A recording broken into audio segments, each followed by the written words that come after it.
Señoras y señores, bienvenidos, buenas noches, gracias por acompañarnos. Esto es La Silla Roja, este espacio abierto al diálogo, a la crítica, al análisis, a la reflexión. Sean todos ustedes bienvenidos. El día de hoy recibimos a la consejera electoral, Pamela San Martín, justamente en el contexto de todo un debate acerca del INE, el futuro del INE, los futuros consejeros, el presupuesto, sus salarios. Tú te vas a ir con tu bienvenida primero, antes que nada. Muchas gracias, Pamela. Es un gusto estar acá contigo, Leonardo. Víctor, ¿cómo estás? Muy buenas noches. ¿Cómo Buenas estás? noches, gracias. Se va usted en abril. Efectivamente, el 3 de abril es el último día. Sueldo completo, parece indicar, ¿no? Pues ya no alcanza el tiempo para que les metan tijera. Pues en este momento está el salario que fue aprobado por la Junta General Ejecutiva, el salario que fue aprobado por la Cámara de Diputados.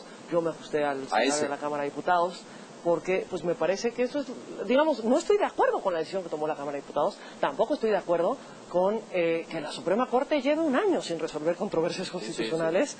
Me parece que eso no ayuda y no abona a que tengamos certeza. Claro. Y a que haya una claridad y que dejemos las disputas. Sí, porque lo que hay es una suspensión vigente, me parece, ¿no? Para quienes promovieron amparos hay, o suspensiones, o en algunos casos incluso ya se concedió el amparo.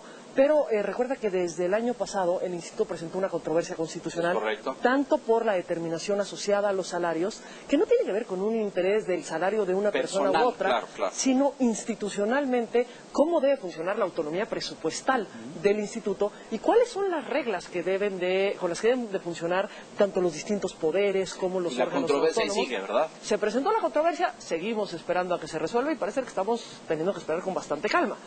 Se ha presentado otra este año y creo que ahí sí nos tenemos que hacer cargo las distintas instituciones. Me adelanté por entrar así de lleno al tema, pero a ver, antes de entrar a todos estos temas presupuestales, salariales, la renovación de consejeros, etcétera, ¿por qué no iniciamos, Pamela, si es tan amable, en un balance? ¿Dónde está el INE hoy y cómo está el INE hoy? Está con un presupuesto reducido, ordenado por la Cámara, con algunas aperturas para organizar elecciones. El INE se siente bajo ataque. A ver, me parece que sin duda alguna no podemos, digamos, abstraernos de un contexto, pero tampoco abstraernos de una historia. Si empezamos con la creación del IFE, desde que empezamos en el 2006 tal vez en adelante, empiezan los ataques de los distintos actores al Instituto Federal Electoral en ese momento. No vimos, por ejemplo, cuando fue después de la reforma del 2007, el embate que existió por parte de las televisoras para buscar someter al Instituto Federal Electoral para que no se les aplicara o se les aplicara de la forma menos, digamos, agraviosa o rígida posible la reforma de 2007-2008. Después entramos a una lógica de una discusión amplísima y unas críticas enormes en el marco de la elección del 2012, el caso Monex, el caso Soriana, digamos, fueron momentos de ataques fuertes y directos. Llegamos ahora a otra circunstancia que no es nueva. Digamos, los ataques, las búsquedas de imponer, de amenazar, de, digamos, someter, no son algo nuevo para lo que es el funcionamiento de la autoridad electoral. Sin embargo, lo que sí hay es un contexto nuevo, es unas formas nuevas. Es decir, antes eran mucho más veladas los ataques, las amenazas, excepto tal vez con las televisoras, que digamos que en ese caso no era del todo velado, pero... Muy frontal, claro, pero yo no recuerdo a un presidente haciendo señalamientos. Lo que no tenías eran actores o, digamos, servidores públicos de alto nivel con señalamientos tan claros, tan directos, tan explícitos y de cuestionamientos, descalificaciones. Las formas eran distintas antes, eran, digamos, presiones más veladas o amenazas o críticas más veladas. Ahora lo tenemos abierto y además en otro contexto. Tienes un presidente que ha hecho, digamos, ha tomado muchos momentos para estas descalificaciones y también tienes un Congreso que mayoritariamente está controlado por ese grupo político. En Cámara de Diputados tenemos 2/3 partes controladas por el mismo grupo político. En senadores hay mayoría, aunque todavía no haya una mayoría calificada. Pero este es un contexto que tampoco podemos ser ajenos a él y un contexto en el que creo que lo que tenemos es que poder cuidar cuáles son los avances, y aquí me preguntas, ¿cómo está el INE?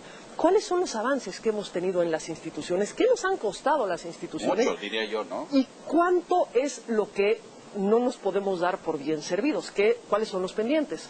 Si empezamos con la creación del IFE, de hace 30 años para acá, hay un cambio radical Sí, y que hay enorme. una mejora innegable, digamos, hay avances que creo que cualquiera que mire la historia no puede negar. Y es, al día de hoy, uno puede tener una garantía que quien determina el resultado de una elección son las ciudadanas y los ciudadanos, los votos se cuentan, se confiable. cuentan bien, Claro. solo las personas que pueden votar están en la lista nominal, todas las personas que pueden votar están en la lista nominal, la casilla se nos acerca, digamos, bajo las reglas de acercarle la casilla al votante y evitar conductas como los acarreos, digamos. Hay un conjunto de medidas que, si miramos desde el nacimiento del IFE, es sin duda alguna tenemos unos avances absolutos.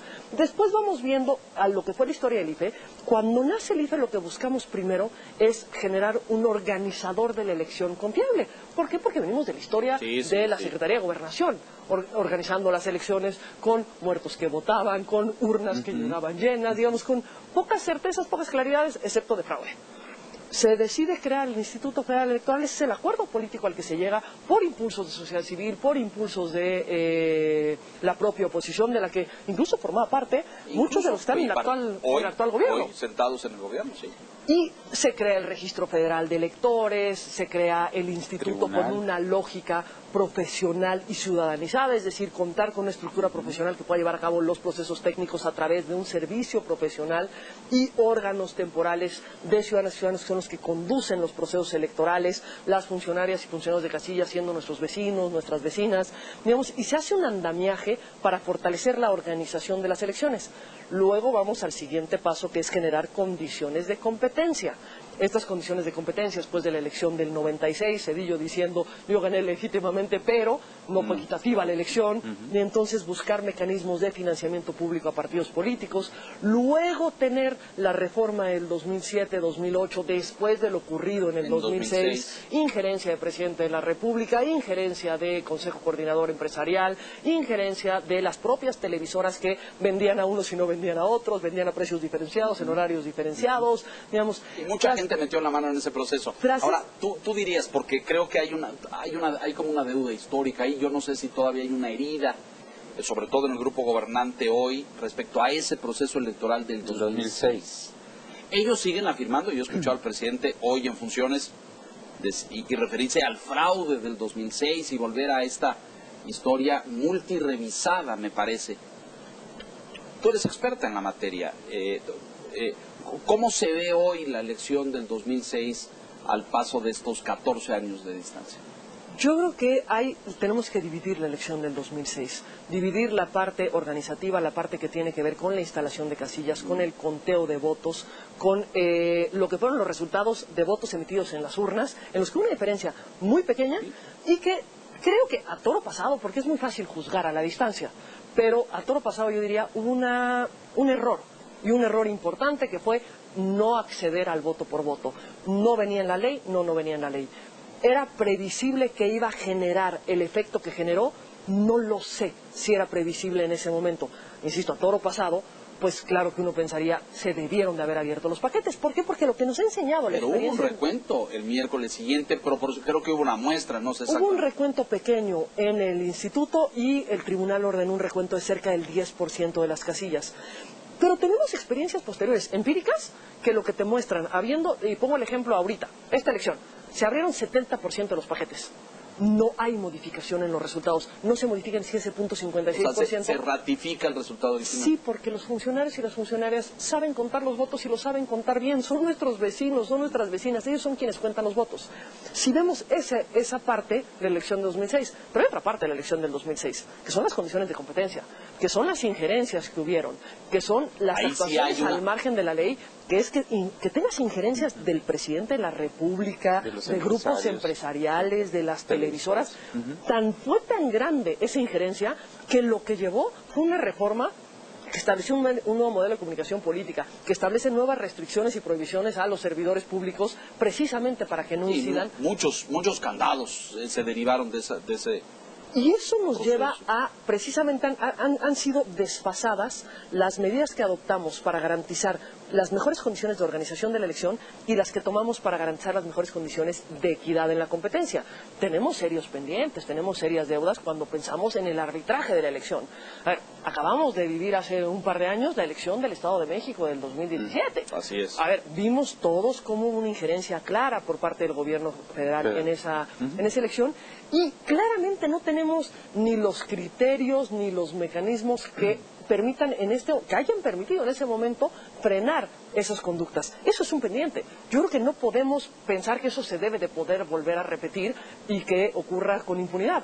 ¿A quién le toca sacar la tarjeta roja? Al árbitro. En ese caso le tocaba al Instituto Electoral del Estado de México, el arbitraje era de la autoridad local. Creo que a toro pasado el Instituto Nacional Electoral sí debió salir a señalar, más allá de no tener atribuciones, señalar esto no es aceptable. Tan aprendimos de eso que lo primero que hacemos antes de iniciar el proceso electoral del 18, a partir de la experiencia del 17, es emitir los lineamientos de cancha pareja. Decir, a ver, esto no nos va a pasar en la próxima elección. La elección federal no se va a repetir lo que ocurrió. Pero también tenemos un conjunto de criterios del tribunal, lo que pasó con cancha pareja. Resulta que tuvimos un agravio de un conjunto enorme de servidores públicos que impugnan los lineamientos porque ¿cómo me vas a decir que no me meten en la contienda? Claro. Pero por Dios, por favor, ¿cómo me puedes prohibir eso? Claro, está prohibido en la Constitución. Las reglas eran muy claras, muy precisas de qué se va a permitir y qué no se va a permitir, cómo se van a frenar las conductas indebidas. Y el tribunal lo que dijo, después de que llevaba 4 elecciones aceptando que se emitieran lineamientos, digamos, para la imparcialidad en el uso de los recursos, para evitar la compra y cohesión del voto, ahí dijo no tienen facultad reglamentaria. Creo que eso no contribuye a fortalecer. Yo creo que fue un error del tribunal también. Y creo que no tener reglas absolutamente claras de qué significa esto, de los gobiernos deben de actuar con imparcialidad. Porque imparcialidad es todo. Es muy vago. En este nuevo contexto, con actores políticos, públicos, figuras que hacen señalamientos muy directos al INE, hay una crítica que ha estado presente en los últimos meses, que es el costo electoral en México. El costo de la democracia es muy alto. Se dice que incluso México tiene el costo de las elecciones más alto de todo el mundo. No sé si sea así, pero ¿por qué es tan caro? Si asumiendo que es correcta esta aseveración, ¿por qué es tan caro el voto en México? ¿Y qué se ha hecho desde el INE para abaratar el costo de la democracia electoral en el país? Yo te respondo, ¿es cara digamos, el modelo electoral mexicano? Sí, es caro. Debemos de encontrar e ir avanzando en encontrar medidas para reducir los costos, para eficientar de la mejor forma los recursos en los procesos electorales, sin duda. El instituto tiene que dar una buena reflexión a cómo contribuir más a esto. Hemos tenido cantidad de medidas de austeridad, se han tomado muchos mecanismos para ese fin, pero sigue siendo un organismo muy, muy caro. Y es muy probable que sea el más caro de la región. Nada más con un detalle, tiene atribuciones que no tienen los organismos electorales en el mundo. En el mundo los organismos electorales no fiscalizan. En el mundo los organismos electorales no llevan la administración de los tiempos de radio y televisión. Eso es algo que solo ocurre en México. El monitoreo. En el mundo en general, el registro federal de electores no está a cargo de la autoridad electoral. El 30% de nuestro presupuesto se va al registro federal de electores. Es decir, a la credencial para votar, a el padrón electoral, a todo lo que es la distribución, la geografía electoral del país, etcétera. Digamos, esos son los costos que tienen que ver también con atribuciones. No podemos mirar si somos el organismo más caro o no lo somos si no vemos qué funciones realizamos. Si yo tengo en otro país un organismo que, pongamos Colombia, tienes un organismo que organiza la elección, otro organismo que lleva las condiciones de arbitraje de la elección. Pues para que lo comparáramos tendríamos que sumar estos costos. Claro. Pero es el Estado quien lleva la cédula de identidad. Entonces tendríamos que sumar los costos de cédula de identidad para en verdad empezar a ser comparables los, una institución con otra institución. Y hay otro tema que tampoco podemos ser ajeno a él. En México hemos construido una democracia muy robusta, un proceso electoral muy robusto que es el referente en el mundo. el proceso electoral como lo tenemos, digamos, normado y organizado en México. También, claro. Tenemos ese referente, modelo. pero ¿por qué tenemos ese referente? Porque partimos de la desconfianza. Claro. Venimos de una historia que nos ha generado una desconfianza bárbara, entonces todo proceso implica un candado por otro candado por otro candado. Vamos a poner boletas en las casillas, no es nada más que imprimimos un hojitabón donde ponemos No, hay dos- 1000 medidas de seguridad, Primero, sello de agua. No, el papel seguridad se produce en Chihuahua, se tiene que traer de Chihuahua a Talleres Gráficos traen de México, militares, creo. custodiado por militares. En Talleres Gráficos de México, que también está custodiado por militares, se tienen que establecer otras medidas de seguridad y así nos podemos ir a todos y Sí, es cada una uno de los cadena candados. enorme, claro. Y eso obviamente trae un costo asociado, porque esas cadenas, esos candados, ¿qué es lo que nos han permitido? Generar certeza. Generar certeza que no depende de, digamos, la buena voluntad de quien esté en el instituto, sino que el propio procedimiento va generando que haya una revisión a través de otros candados y que todo el proceso esté muy vigilado. Y además, cómo llega el instituto también tiene que tomar en cuenta qué es el instituto. A veces pensamos que el instituto es el consejo. Sí, que no es, no, hay el todo un instituto aparatote, es un claro. aparato, y lo que hace absolutamente funcional al instituto es un aparato de una estructura profesional, muy profesional, que se va preparando todos los días, que puede seguir los procedimientos técnicos con precisión, que nos garantiza los derechos y que se acompaña por un tema también de legitimidad y de certeza, por otra estructura ciudadana, temporal, en el marco de los procesos A ver, electorales. todo esto explica el costo elevado. Yo estoy seguro que ustedes en más de una ocasión, en reuniones a puerta cerrada, en juntas de trabajo, a lo mejor no en sesión formal del Consejo General, pero han discutido el tema, por dónde le bajamos, es decir, por dónde ahorramos, cómo hacemos para que cueste menos y por lo menos quitarse ese ataque del exterior, del elevado costo. ¿A qué conclusión llegan? ¿Hay forma de abaratar, hay forma de ahorrar? A ver, existen mecanismos, hay, por ejemplo, una discusión sobre si a través de transitar hacia el voto electrónico se Eso, reducirán por costos. ejemplo. Claro, el voto electrónico reducirá costos a largo plazo. ¿A corto plazo? Cuesta. Hay un costo. Sí, porque hay que poner los equipos y hay que poner los garantizar equipos y hay que darles un el software y mantenimiento. todo, claro. Digamos, hay costos asociados. Creo que también lo que tenemos que mirar es cómo ir eficientando actividades. Y sí se ha buscado. Se busca tener avances tecnológicos para que algunas actividades que anteriormente hacían 50 manos o 50 ojos, ejemplo, la aplicación de los candidatos independientes, Por ejemplo, la aplicación claro. de los partidos políticos. O de no nueva sé región. cuánta gente haga el monitoreo de medios, pero también debe ser un ejército. Es un ejército, pero además ahí sí se ha buscado automatizar los procesos y las actividades, precisamente incorporando tecnologías que puedan sustituir a personal. Estamos tratando de fortalecer nuestro sistema de fiscalización para que hayan muchas actividades que sean automáticas y no impliquen que sea una persona sentada con una hojita y un Excel haciendo el cruce y con una calculadora. Porque eso es, digamos, los procesos no automáticos son artesanales. Sí, claro. Sí. Además del costo como tal, el tema que también se critica mucho y que está en el debate es el financiamiento público a los partidos, ¿no? En diciembre la oposición en la Cámara de Diputados pues decidió que no se recortara la mitad. El presidente ha insistido mucho en ese tema. También es muy costoso el financiamiento de los partidos, ¿no? Sin duda tenemos un financiamiento muy alto, ya lo señalaba, el origen del financiamiento público a los partidos es generar condiciones para la competencia, pero también es cierto que han habido incrementos que son inexplicables en algunos momentos. Por ejemplo, en la reforma del 2014, que se homologa la fórmula federal a la fórmula local, entonces incrementas los recursos que en los hechos reciben los partidos.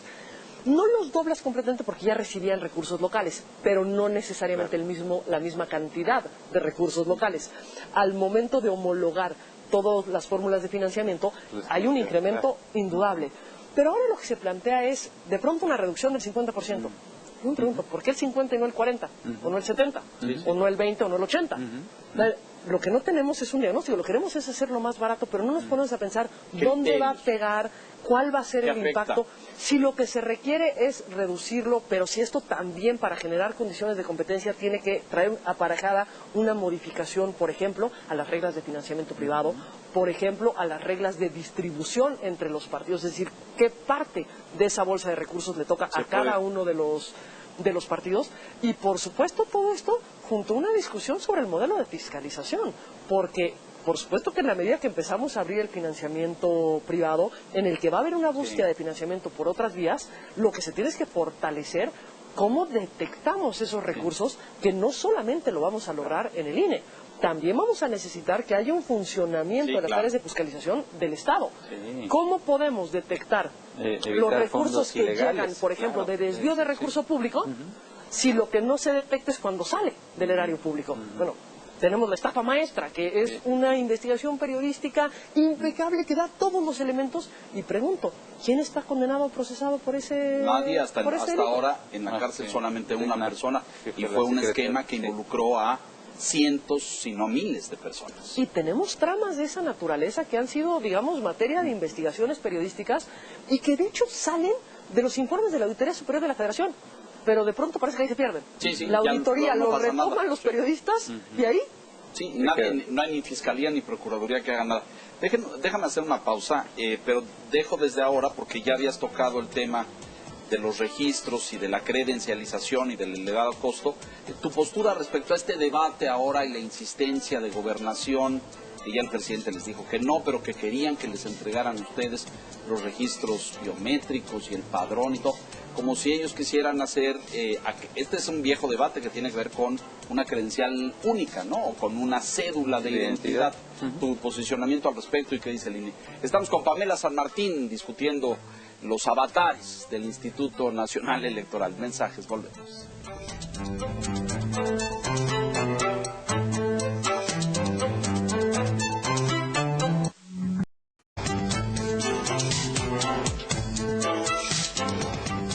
Estamos de regreso con Pamela San Martín y estamos hablando, a ver, ¿qué son los biométricos y por qué los tiene el INE? Nada más para contextualizar, señalabas, la Secretaría de Gobernación nos pide que le entreguemos los datos biométricos que tenemos en nuestra base de datos, que la tenemos precisamente para la conformación del padrón electoral. Que son 90 millones de mexicanos, más o menos. Más o menos 90 millones de mexicanas y de mexicanos. ¿Por qué recabamos estos datos biométricos? Son datos que se utilizan para la credencialización. Recuerda que la credencial trae la huella, foto, la huella dactilar y trae la foto, pero además es un mecanismo que sirve para hacer cruces y para poder verificar que no hayan duplicados. Porque ahí puedes identificar si una misma persona está solicitando dos trámites distintos para la credencial con documentos falsos, por ejemplo, o a través de una suplantación de identidad, etcétera. Tenemos esos datos y efectivamente nos los solicita la Secretaría de Gobernación, y debe señalarse, no es la primera vez que lo solicita la Secretaría de Gobernación. En la administración de Felipe Calderón nos la solicitaron, en la administración de Peña Nieto nos la solicitaron, en la administración actual nos la solicitaron, y todas las solicitudes han sido, pues digamos, con una fuerza de insistencia, no han sido solicitudes... Con presión. Digamos, con intentos de lograrlo a toda costa, y en todos los casos nos hemos negado a dar esa información. ¿Por qué nos negamos a dar esa información ahora que se nos piden los biométricos? Por una razón muy sencilla. No somos los titulares de los biométricos. El instituto resguarda los biométricos para un fin específico. ¿Qué es el electoral?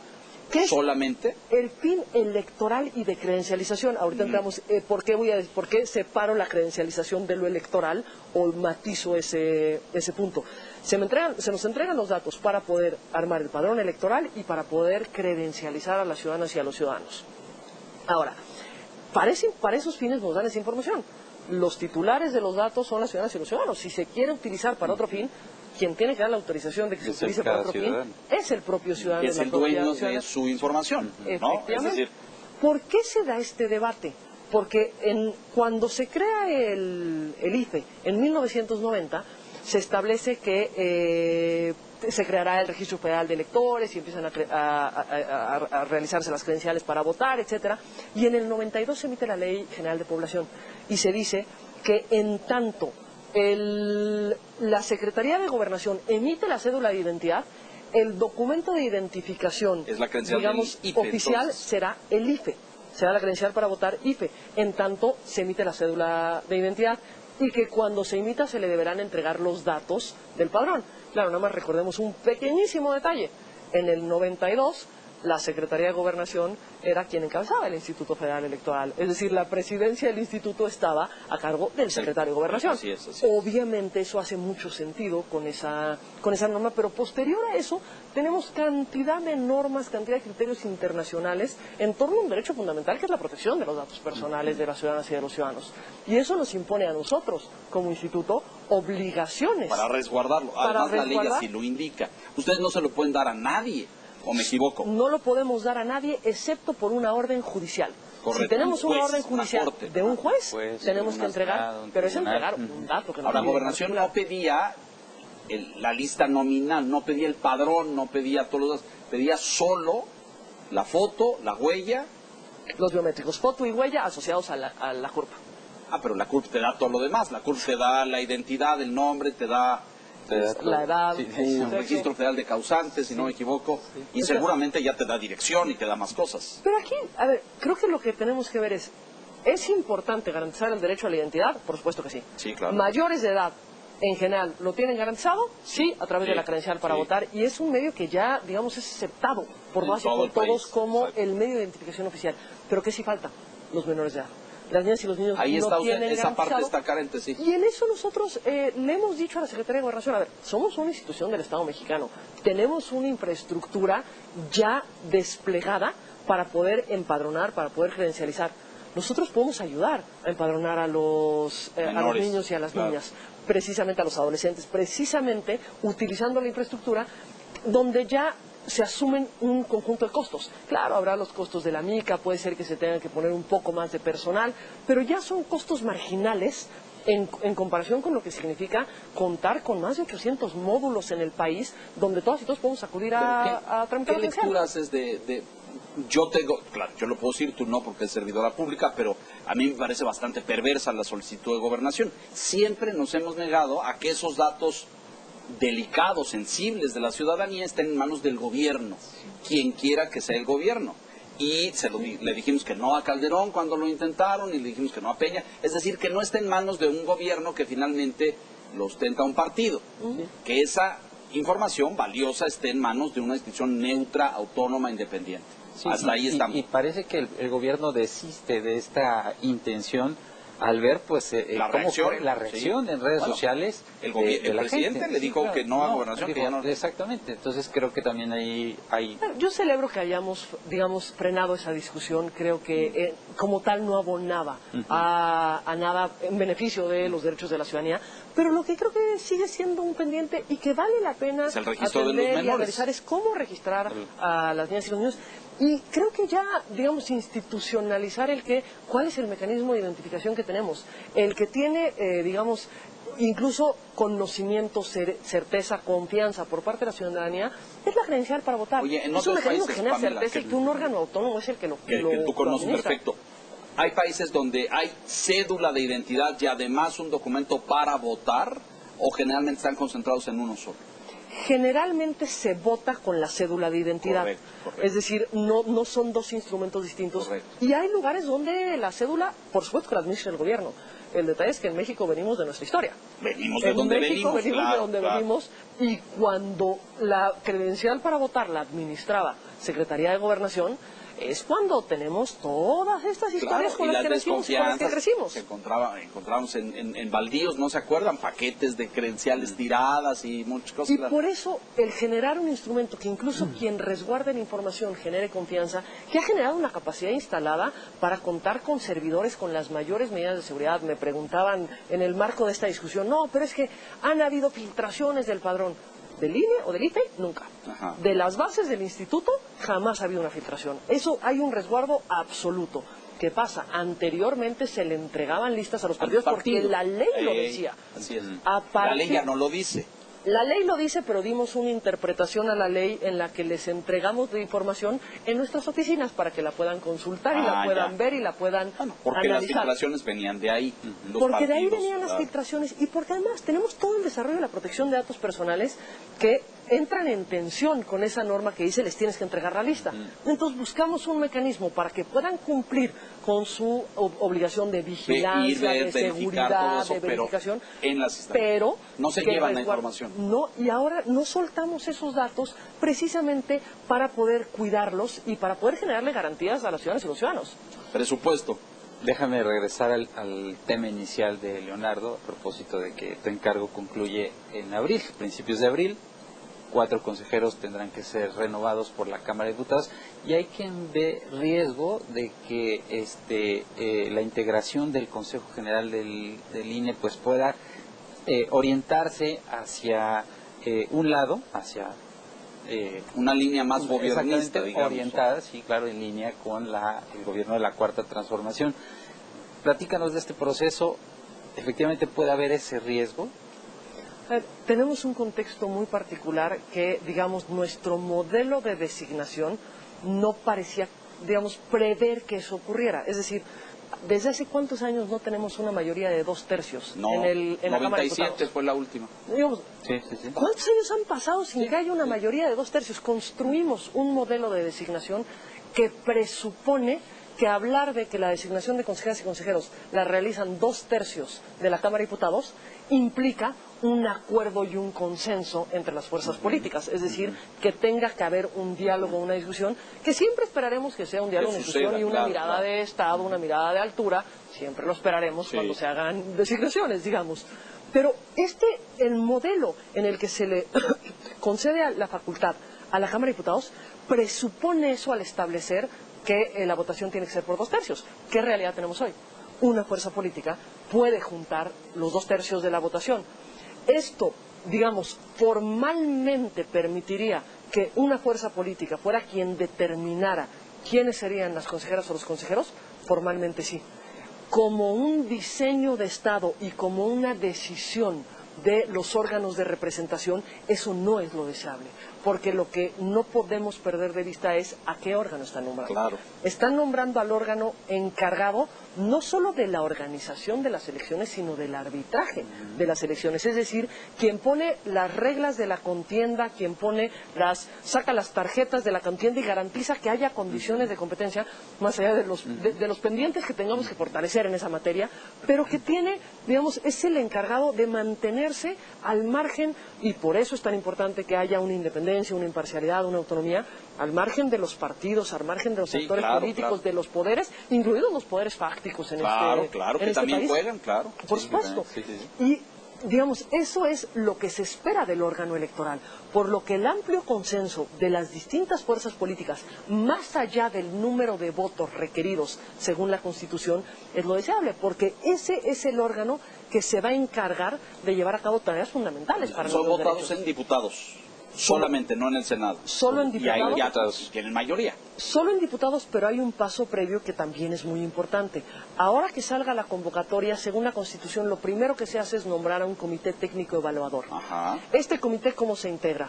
3 de los integrantes del comité son nombrados por la Junta de Coordinación Política, en la que hay representación de todas las fuerzas políticas. Correcto. Ahora, 2 de los integrantes nombrados por la Comisión Nacional de Derechos Humanos, 2 por el INAI. ¿Cuál es la lógica de que haya 3 de la Jucopo y 2 de organismos autónomos?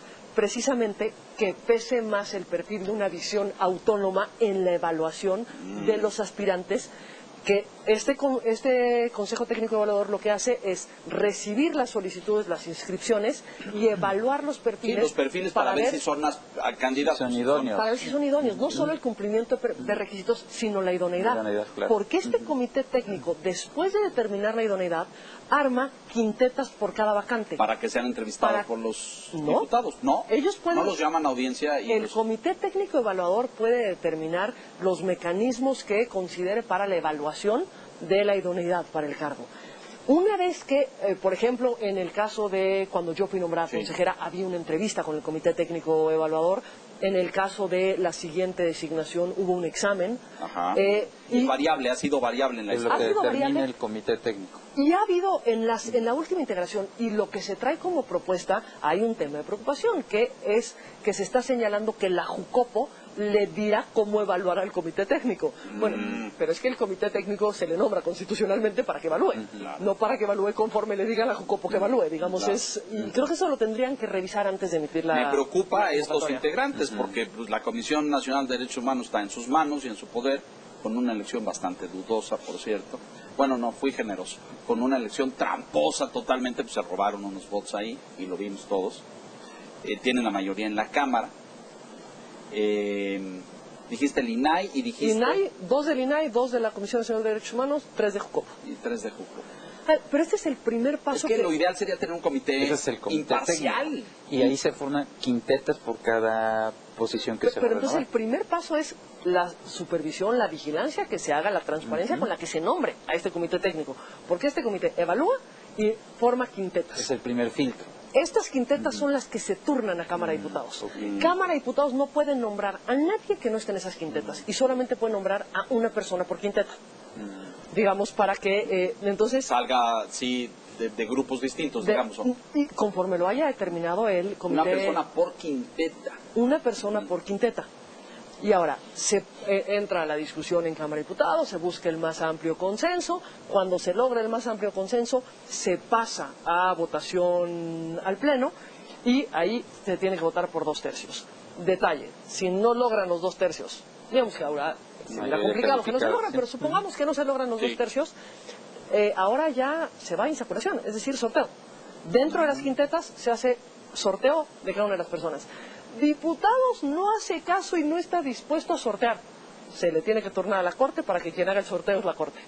Pero que se designan, se designan. Y por eso se vuelve tan relevante el Comité Técnico Evaluador, que es el primer paso, y quienes lo integran, y para poder tener certeza de la forma como van a evaluar estos perfiles y cómo van a mirarlos, cómo van a determinar la idoneidad a partir de cuál es la función que van a ejercer En el al interior del instituto.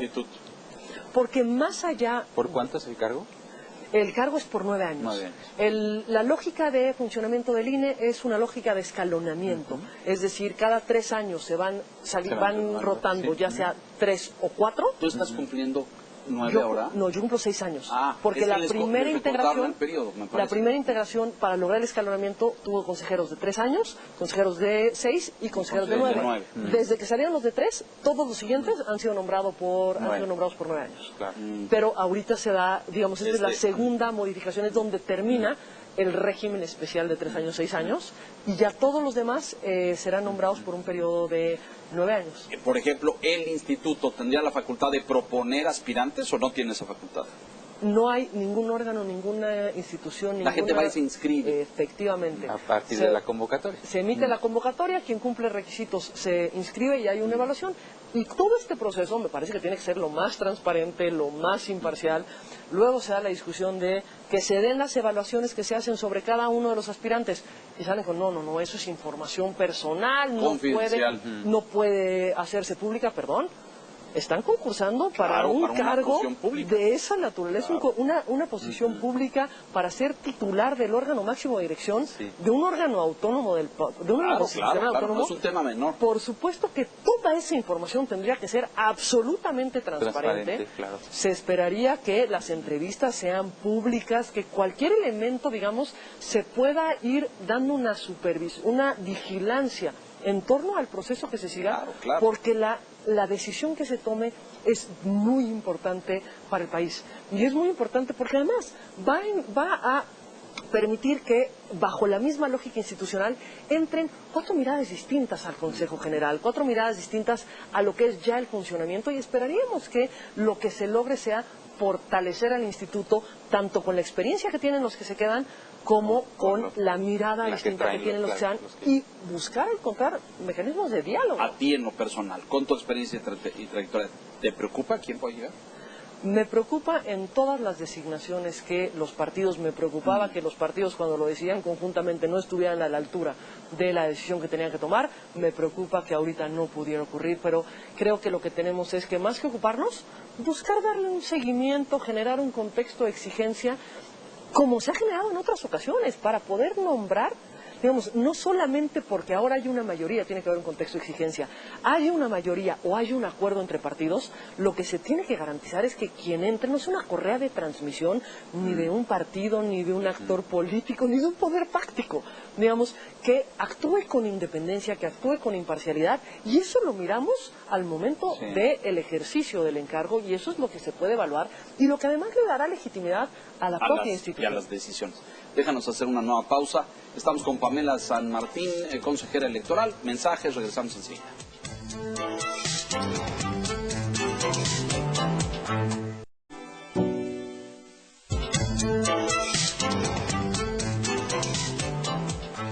Estamos de regreso en la recta final y quedan pendientes el secretario general, el señor Ejecutivo. El secretario ejecutivo, exactamente. Edmundo Jacob. Que lo vimos ahí, blanco de ataques. Yo creo que es una persona que ha demostrado un impecable trabajo al paso de todos estos años. De repente como que lo querían quitar y hubo toda una campaña en redes y todo para quitarlo. Finalmente fue ratificado, ¿verdad? Está en su cargo y ahí se quedará. Fue ratificado el jueves pasado, se sometió a votación del Consejo General, el consejero presidente hizo la propuesta de la ratificación del secretario ejecutivo en su cargo. Su periodo concluía el 11 de abril, entonces se propone la designación. Aquí hubo una gran discusión y ha generado una gran polémica al exterior del instituto. Sí. Hubo una discusión, cualquier designación en el Consejo General requiere de una mayoría calificada, es decir, de 8 votos. Tuvo los 8 votos Edmundo, hubo 3 votos en contra, digamos por 2 razones distintas. En el caso de 2 de mis colegas, consideraban que no podía hacerse una elección antes de que terminara su mandato, porque esto era una atribución que deberían de tener quienes integraran el Consejo General a partir del 4 que formaran parte de esa decisión. En mi caso, yo no acompañé la votación porque me parece que hay un paso atrás que de pronto olvidamos, que es un tema de procesamiento, pero también es un tema de discusión, es un tema de análisis y es un tema de fortalecimiento institucional. Me parece, y yo se lo planteé al consejero presidente desde el mes de diciembre, cuando él me comentó que quería proponer la designación del secretario ejecutivo, le dije que antes de tomar esa decisión teníamos que tomar una pausa y un espacio solamente para empezar a hacer un análisis colegiado. Es decir, el INE es un órgano colegiado que tiene distintas miradas, distintas visiones de cuáles son sus fortalezas, cuáles son sus debilidades. Tenemos miradas críticas desde afuera, tenemos un contexto social y político particular, y para poder decidir el cargo más importante de la estructura técnica del instituto, me parece que primero es necesario hacer un análisis, hacer un diagnóstico de dónde está el instituto, qué es lo que requiere, dónde está parado y cómo está estructurada incluso su Junta General Ejecutiva, dónde están nuestras fortalezas. Tenemos que modificar en alguna medida la integración de la Junta General Ejecutiva o no la tenemos que modificar, debemos fortalecer en un ámbito o no, porque pueden haber reformas o pueden no haber reformas, pero las críticas, los señalamientos, los cuestionamientos van a estar, y lo que requieres ante eso es el instituto más sólido técnicamente. ¿Tú proponías esto? Yo proponía que hubiera este diálogo y pues eso nunca ocurrió. No prosperó, se sometió a votación. El día jueves en la mañana teníamos una sesión. Antes de iniciar la sesión se acercó el consejero presidente y me dijo: voy a subir el punto en este momento. Dije, creo que deberíamos de tomarnos tiempo y además pues no avisar de ahorita para ahorita. Claro. Es decir, para que se someta a votación. Para las 12, claro. Esa no fue la decisión que tomó. Yo lamento que no haya habido otro mecanismo de procesamiento, porque creo que esto genera un impacto hacia afuera y un conjunto de lecturas que no favorecen al instituto. El punto se ratificó y queda en su cargo 8 votos, que son las 2/3 del Consejo General. Efectivamente. Sí, y el otro punto que se cuestionaba es que él ya había sido secretario ejecutivo en el viejo IFE y ahora en el INE, y la legislación solamente permite una reelección, entonces como que se estaba tomando como una segunda reelección después de que él ya había sido secretario ejecutivo desde el IFE. Entonces ahí también hubo debate, ¿no? Sí. Polémica sobre la interpretación que se le daba a ese punto. Yo creo que esas eran debates, polémicas, que no necesariamente hubiéramos llegado a puntos de acuerdo, pero que podían haber sido ventiladas, digamos, atendidas, discutidas en un espacio de discusión. Un espacio de discusión incluido los partidos políticos, ¿eh? Hay un tema que es que los consejeros y las consejeras somos quienes votamos y quienes tomamos las decisiones. pero el Consejo General también está integrado por los partidos políticos, claro, y son quienes, digamos, forman parte de la contienda que nosotros arbitramos. Claro. Son nuestros sujetos regulados, pero también tienen este espacio institucional para, digamos, institucionalizar las diferencias. De voz y voto. Sin voto. Sin voto. Solo de voz, pero esto lleva a que la construcción del instituto tampoco debe excluir a ninguna de las fuerzas políticas, claro, en un término de diálogo y en una lógica muy clara. Quien tomará la decisión al final seremos nosotras y nosotros a partir de un ejercicio de una facultad y esperamos a partir de un debate democrático y del ejercicio de la autonomía de la institución. Me parece que cuando la forma de procesar se vuelve relevante porque nos permite tener mayores elementos de discusión y más allá de que nos pongamos de acuerdo o no sobre un punto, podemos entender cuáles son las razones ulteriores que hay a una decisión. Podemos entender cuál es la necesidad de contar con experiencia para un cargo. Podemos tener muchos elementos que estuvieron ausentes en la discusión y en el debate y que creo que han generado una reacción que no es deseable en un órgano electoral. Hoy a estas alturas, 6 años, tú te vas en abril, ¿la autonomía del INE está en riesgo? La autonomía del INE no es un principio abstracto, etéreo, que nadie mira. La autonomía del INE se va ejerciendo en el Consejo General a partir de cada una de sus decisiones, a partir de las decisiones al margen de presiones políticas, presiones de poderes de cualquier naturaleza y a partir del cumplimiento de las normas que nos hemos dado, de nuestra Constitución, de nuestra ley electoral. Digamos, no se defiende en abstracto. Tú lo pintas como una lucha cotidiana. ¿Hay presiones cotidianas? ¿Hay presiones todo el tiempo? Hay presiones de la sociedad, digamos, de la propia opinión pública. Hay presiones de los actores políticos que algunos se verá beneficiado y otros se verá perjudicado por yo las recuerdo decisiones. mucho, por ejemplo, el debate, y escuché muchas voces, me sumé a ellas en algún momento en la campaña electoral del 2018 en torno a, y ya desde el 17 estaba presente esto, cuando se decía que el candidato López Obrador, violando una serie de preceptos, había iniciado campañas de antes de tiempo y estaba haciendo promocionales y estaba usando espectaculares y hacía un montón de cosas que la ley no le permitía utilizar a los otros. Y se decía que, porque, claro, es que él tenía ese cargo de presidente de partido, no era candidato formalmente y hacía promoción. Y ahí están esos vericuetos jurídicos y legales, ¿no? Yo recuerdo ese debate desde entonces y que se le volteaban al INE y le decían, ustedes tendrían que sancionar y actuar. Y siempre andate porque aparte hay una particularidad que tenemos con los actores políticos en México. Todos se quejan de lo que posteriormente hacen o anteriormente hicieron. Es decir, sin duda había una discusión en torno a si López Obrador podía salir en los spots del partido porque se estaba aprovechando de que era presidente. ¿Qué hizo Ricardo Anaya? Lo mismo. Exactamente lo mismo. Se quejan hoy de que Morena tiene nos quejamos en el 2015 de que el PRI generó una sobrerepresentación en la Cámara de Diputados a partir de lo que se llaman los diputados sandías. Así es, exacto. Verdes por fuera, rojos por dentro. Y era exactamente una regla de sobrerepresentación contraria a la Constitución. Hoy tenemos lo mismo. Hoy tenemos la queja de cómo Morena hizo lo que el PRI hizo en el 2015.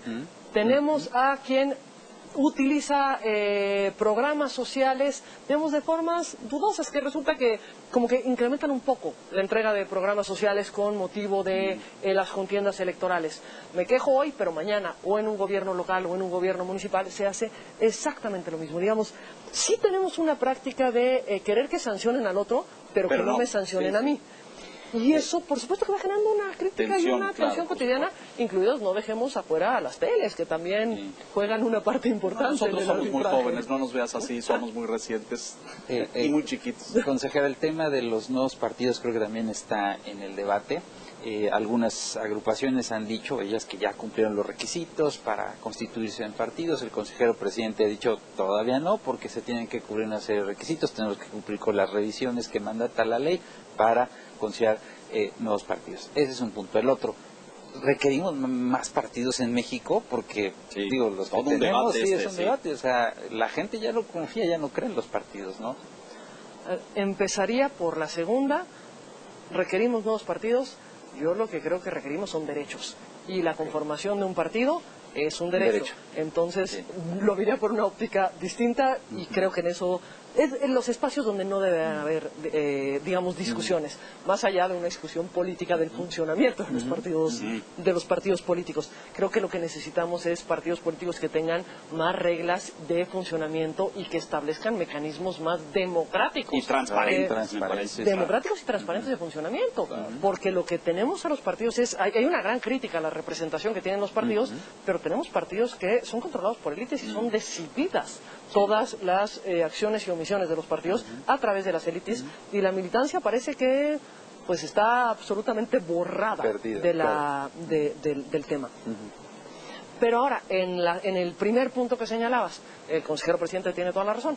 Todavía nadie cumple requisitos, todavía nadie Puede pasa la cantar aduana. victoria. Hoy por hoy tenemos 5 organizaciones que pretenden ser Que partidos pretenden no políticos tener el registro. que ya han presentado información suficiente como para haber cumplido los requisitos. Es decir, nos entregaron un número suficiente de afiliaciones que superan las 230, exactamente, a través de la aplicación.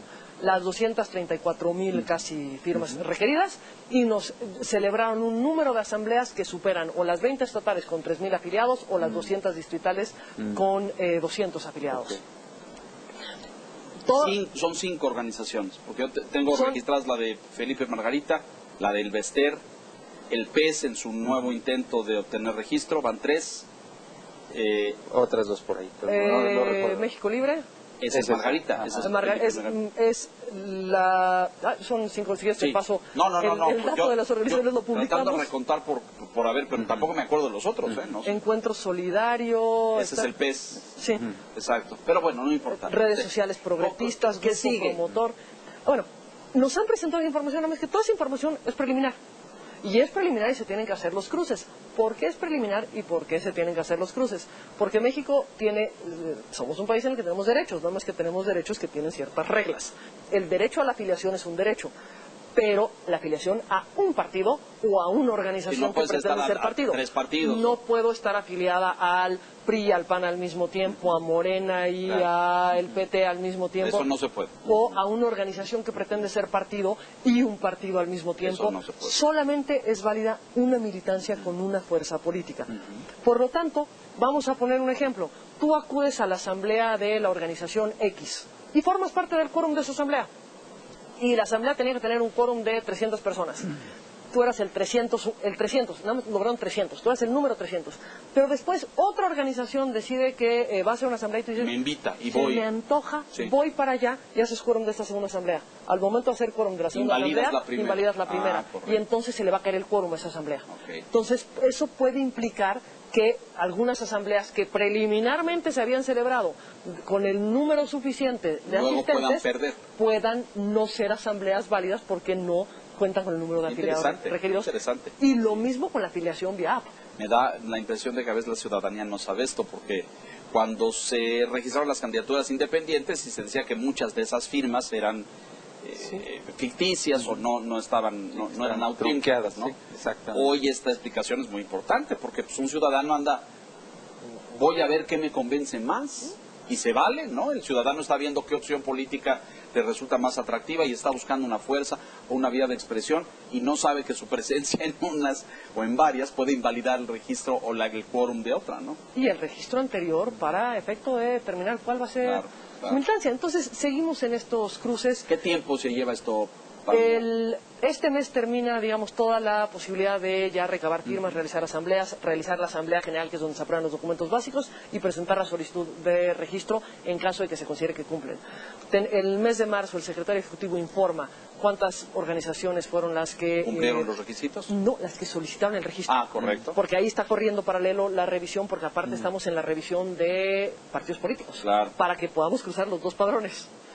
Y a la par estamos en la revisión de fiscalización de los recursos de las organizaciones, porque también nos tienen que haber informado de dónde salieron los recursos y en qué los gastaron.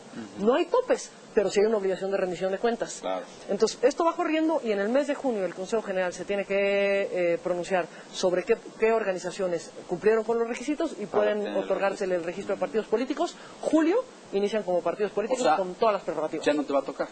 Ya no me va A a ti tocar. y a 3 colegas más. ¿Quiénes van junto con Pamela Sandoval? Nos vamos Marco Baños, Benito Nasif, Enrique Andrade y yo. Y no, nos tocó la conformación de los partidos en el 2014, pero pues ya no nos tocará en el 2020. Bueno, conclusiones, don Víctor, Pues, por favor. ojalá que en esta renovación de consejeros efectivamente se dé esta mezcla, como dices, de que los 8 que se quedan pues aportan experiencia y los 4 que llegarán pues vienen con una visión fresca, nueva, eso pues logra... 7 y 4, ¿no? No, 8... No, porque son 11. 7 y 4, perdón, 7 y 4, sí. Los 7 que se quedan, los 4 que llegan y se dé pues equilibrio, ¿no? Ojalá. Deseable en el Consejo General del INE. Creo que hemos tenido esos equilibrios en otros momentos y en otras épocas. Y creo que Es vital. Lo que nos sirve como país es que haya una altura de miras respecto de a quién se le nombra. No nos sirve al país que haya correos de transmisión, no nos sirve al país que haya, digamos, una pugna y una descalificación de los propios integrantes de un órgano. Pues sí. Y lo que tenemos es construir de una forma distinta y será un gran reto tanto para quienes lleguen como para quienes se queden. Tenemos 2 antecedentes que no son positivos en esta administración. La votación y designación de la señora Piedra en la Comisión Nacional de Derechos Humanos, con un proceso de votación tramposo, decía yo, y la Comisión Reguladora de Energía, la CRE, donde también hubo la repetición insistente de un candidato que finalmente quedó, ¿no? Sí. Y la presión, la intervención total del Ejecutivo. Sí. Ojalá, y no sea el caso, el INE, cuando medimos en las encuestas cuál es la institución de mayor credibilidad, confianza y respeto por parte de la ciudadanía, aparece con mucha frecuencia en los primeros lugares el Instituto Nacional Electoral. Y creo que esta es una labor que nos toca a todos, desde los Sí, porque controles ciudadano, formales claro, como claro. los controles informales. Lo que han logrado los avances democráticos que tenemos no es que el gobierno tenga toda la buena voluntad, No, claro. no este gobierno, los gobiernos. No, los gobiernos, todos, Tengan la desde el buena PRI, el voluntad. PAN, todos, claro. ¿Qué sigue para ti al dejar el INE ahora? Pues yo todavía no lo dejo, aquí hasta el 3 de abril voy a seguir en el INE y continuaré trabajando. Y ya luego por- nos contarás. Ya después Muy bien. platicaremos qué hacemos. Bienvenida siempre y muchas gracias, Pamela. Muchísimas Muchas gracias a gracias. ustedes. Don Víctor Piz, gracias. Gracias. Y gracias a usted. Trabajando Y ya luego por- nos contarás. Ya después Muy bien. platicaremos qué hacemos. Bienvenida siempre y muchas gracias, Pamela. Muchísimas Muchas gracias a gracias. ustedes. Don Víctor Piz, gracias. Gracias. Y gracias a usted por la gentileza de su atención esta noche. Mucho más aquí en el Financiero Bloomberg, la silla roja puntualmente la semana entrante. Hasta entonces, gracias.